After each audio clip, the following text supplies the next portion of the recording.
Okay, folks, what we want to talk about is a Beckett. This here's a 115 volt condensate pump. We're just replacing this old pump here. It made a lot of noise. The motor's going out. Here's the low voltage circuit that's tied into it. So we're just going to hook it all back up. This here's the discharge port that goes out. So we're just going to replace this. A real simple replacement on this one. Pull the discharge port loose. Here's the condensate line that goes in. One thing I want to point out with this condensate line, you notice how it's just barely sticking in? You do not want to run this thing clean to the bottom of the condensate pump, because if you do, it fills up with water and it can't pump out. So you just barely want to take these things about an inch inside the pump. That's all you're looking for. Okay. So I'm just going to slide this over. I've taken the liberty of unplugging this already. Slide this over. I did not pop this cap. These caps here usually have 4 caps, one in every corner. And you want to pop out the most convenient cap here.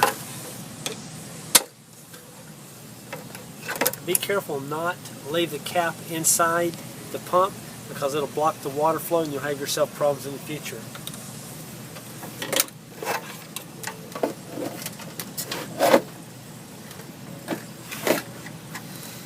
It doesn't get no easier than this as far as replacing pumps go.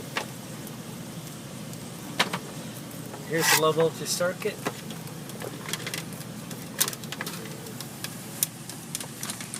Okay, so I'm going to unhook one wire.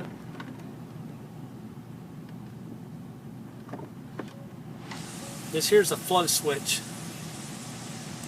What happens if the unit was to get clogged, blocked, restricted of some sort, this flow switch will actually kick the unit off and prevent it from running and make a mess in the floor. This particular office has hardwood floors.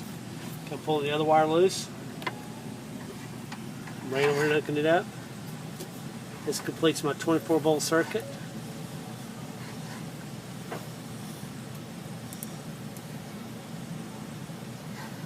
So now I have my 24 volt circuit coming from my air handler, going through my condensate pump.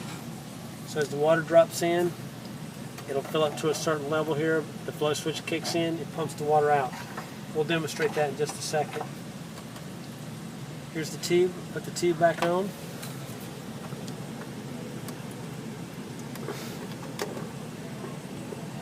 This is a barge tube. I normally recommend putting a small hose clamp on these barbs. I do not have one now, so I am going to go get a strap, a small little black strap or some kind of a little white strap. And I'm going to put on that and tie that down. What I'm going to do is plug it in, folks. And we are set. I'm going to go get some water and we're going to test it. Okay, what I'm going to do now that I've got the pump installed, I broke out another plug here. I'm going to pour water here. You always want to test your pumps. Don't take it for granted they're working. I always test them.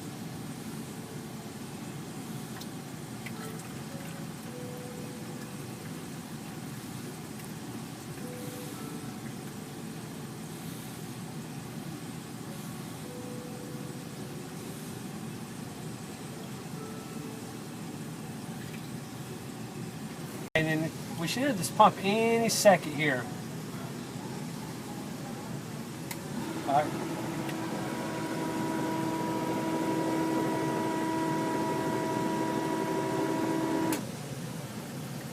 Okay, the pump is nice and quiet. It has about a half a gallon reserve tank. It pumps out about a quart of a time. Every once in a while, all you want to do is put a little bit of, maybe just a tablespoon of Clorox. Put it in the thing to keep this tube flushed out. This tube should always be pretty clear.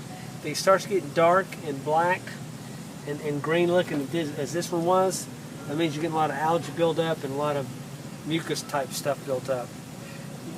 Just give us a call at jonesairconditioning.com if you have any questions. 239-596-5855. Go to jonesairconditioning.com. Please share, please subscribe, please comment. Thanks.